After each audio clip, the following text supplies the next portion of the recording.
ఎప్పుడూ ఆ అవేర్నెస్తో ఉండాలి. మనం చదువు ఇదే కాకుండా స్టేట్లో ఏం జరుగుతుంది, కనీసం మన నగరంలో ఏం జరుగుతుంది అనేది కూడా మనకు అవగాహన అనేది ముఖ్యం. చదువుతో పాటు అన్నీ వ్యవహారాల మీద గ్రహింపు ఉండాలి.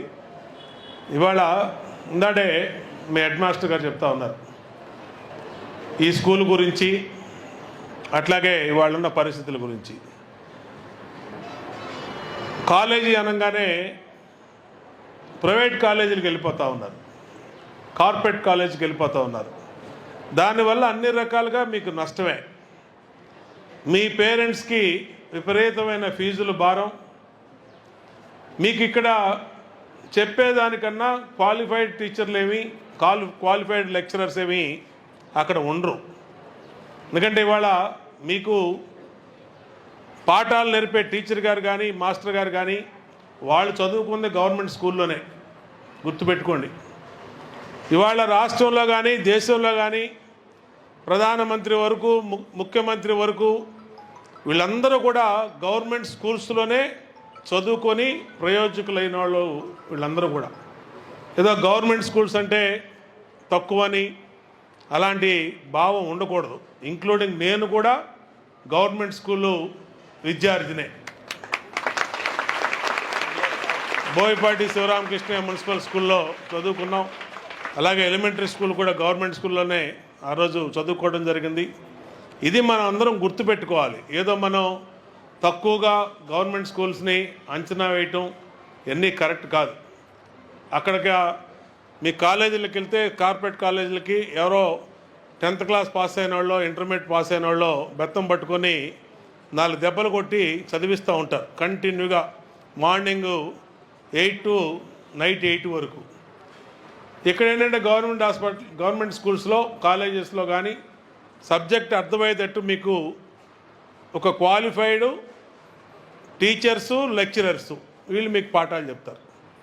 ఇవాళ ఈ ప్రభుత్వం యొక్క ఉద్దేశం గవర్నమెంట్ స్కూల్స్లో విద్యార్థుల్ని సొంత పిల్లల్లాగా చూసుకోవాలనేదే తెలుగుదేశం ప్రభుత్వం యొక్క ఉద్దేశం.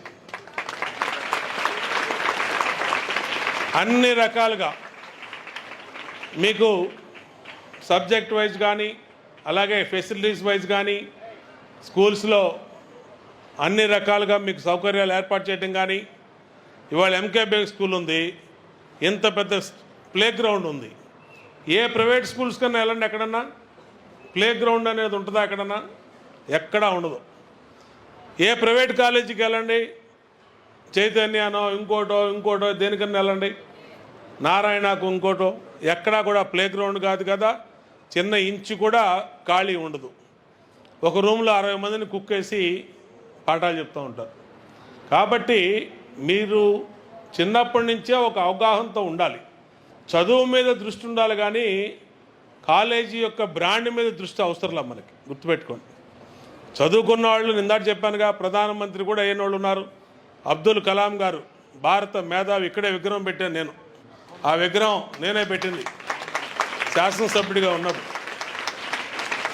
ప్రపంచ మేధావి. అలాగే రాజ్యాంగ నిర్మాత బాబాసాహెబ్ బిఆర్ అంబేద్కర్ గారు కానీ అనేక మంది ప్రధానులు కానీ మేధావులు కానీ రాష్ట్రపతులు కానీ అందరూ కూడా కష్టపడి చదువుకొని పైకి వచ్చిన వాళ్ళే.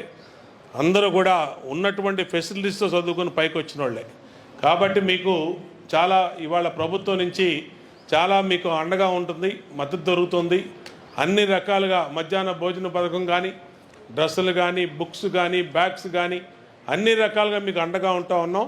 రాబోయే రోజుల్లో మరింతగా ఇవన్నీ కొనసాగిస్తామని తెలియజేసుకుంటూ మా పిల్లలకి హృదయపూర్వక ఆశీస్సులు ఇస్తూ ఈ అకాడమిక్ ఇయర్ దేదీప్యమానంగా ఇందాక చెప్పారు మీ హెడ్ మాస్టర్ గారు, 10th లో 70% దాకా పాసింగ్ ఉందని చెప్పి, ఈసారి మాత్రం 100కి 90% క్రాస్ అయ్యేటట్టుగా 10th లో మీ రిజల్ట్ రావాలని కోరుకుంటూ, అలాగే టీచర్స్ బాధ్యత తీసుకోవాలని. ఎందుకంటే మంచి టీచర్స్ ఉన్నారు, మీకు మంచి మాస్టర్స్ ఉన్నారు, బ్రహ్మాండంగా మీకు చదువు చెప్పే బాధ్యత వాళ్ళు తీసుకుంటారు, మిమ్మల్ని వాళ్ళ బిడ్డల్లాగా చూసుకుంటారు.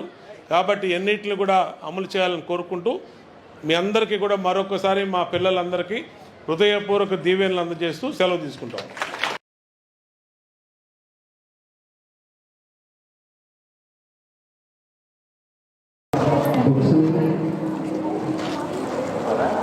బ్యాగ్స్ అన్నీ కూడా